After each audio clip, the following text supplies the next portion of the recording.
এটা হচ্ছে আমাদের আরেকটা ম্যাথ। আমাদের এখানে একটা প্রশ্ন দেওয়া আছে, x⁴ minus x square plus 1 equal to 0, এবং এই প্রশ্ন দিয়ে বলতেছে যে এটার মান নির্ণয় করতে। আমাদের এই প্রশ্নটা হচ্ছে x⁴ minus x square plus 1 equal to 0, এটাকে আমরা x square plus bx plus c equal to 0 এই আকারে নিয়ে আসছি। আসার পরে দ্বিঘাত সমীকরণের সাধারণ রূপ যেটা আছে x square plus bx plus c equal to 0, এটার সাথে তুলনা করব। তো যে সমীকরণটা দেওয়া আছে ওইটাকে দ্বিঘাত সমীকরণের সাধারণ রূপের আকারে লিখে 1 নম্বর সমীকরণ লিখছি। তারপর হচ্ছে দ্বিঘাত সমীকরণের সাধারণ আকার যেটা আছে ওইটাকে 2 নম্বর সমীকরণ লিখছি। লিখার পরে 1 আর 2 নম্বর সমীকরণ তুলনা করে এ বি সি এর মান বের করতে। এ বি সি এর মান বের করার পরে দ্বিঘাত সমীকরণের সাধারণ রূপ যেটা আছে ওইটার ক্ষেত্রে দ্বিঘাতের ক্ষেত্রে মূল দুইটা বের হবে। তো মূলগুলো বের করার সূত্র হচ্ছে x equal to minus b plus minus root over b square minus 4ac divided by 2a।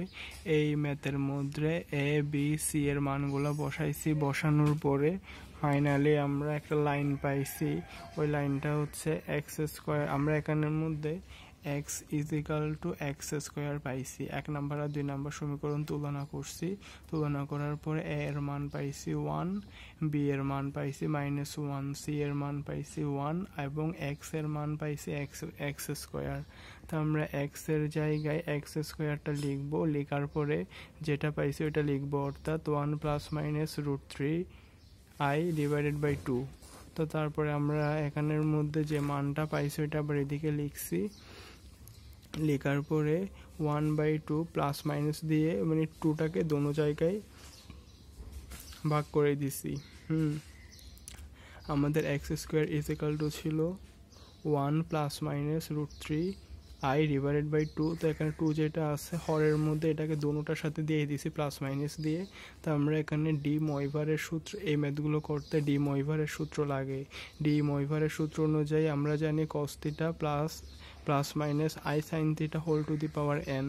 তো প্রথমটা হচ্ছে কজের হয়, দ্বিতীয়টা সাইনের হয়, এবং আই এর সাথে সবসময় সাইনের হয়। তো ওই জন্য আমরা এটা লিখছি। লেখার পরে যেটা হাফ আছে ওইটাকে কজের বানাইছি, যেটা 3/2 আছে ওইটাকে সাইনের বানাইছি, আর আই এর সাথে সবসময় সাইনের হয়। আমরা জানি cos 60 ডিগ্রির মান হাফ আর সাইন 60 ডিগ্রির মান √3/2। তো প্রথমটাকে আমরা কসের বানাইছি ডি ময়ভারের সূত্রানুসারে, আর পরেরটাতে সাইনের বানাইছি। তো তারপরে এখানে কোণের মান যেটা দেওয়া আছে π/3, সেটার সাথে সবসময় 2nπ যোগ করতে হয়। তো আমরা 2nπ দোনোখানে যোগ করছি। যোগ করার পরে লসাগু নিছি। লসাগু নেওয়ার পরে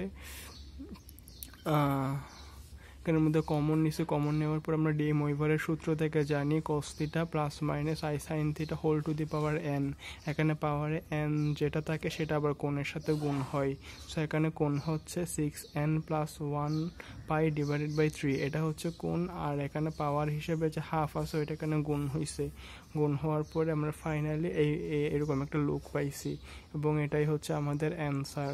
এখানে n এর যে মান, n এর মানটা সবসময় 0 থেকে শুরু হবে, এবং এখানে যেটা দেওয়া আছে ওটা হচ্ছে 1 কম হবে। এখানে 2 আছে ওই জন্য n এর মান 1 পর্যন্ত হবে।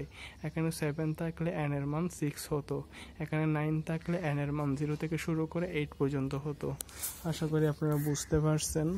আমাদের ঠিক এরকমই একটা সেম ম্যাথ আমরা আমাদের আগের লেকচারে করাইছিলাম। তো ওই জন্য আমরা ওই ম্যাথটা হাতে কলমে ধরে ধরে করাইছিলাম।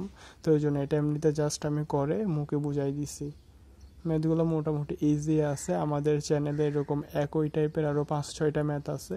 যদি কারো থেকে এই ম্যাথটা বুঝতে সমস্যা হয় তাহলে আগের যে কোনো একটা ম্যাথ দেখলেই বুঝে যাবেন আশা করি। চাইলে আপনারা একটা স্ক্রিনশট দিয়ে রাখতে পারেন। আশা করি বুঝতে পারছেন।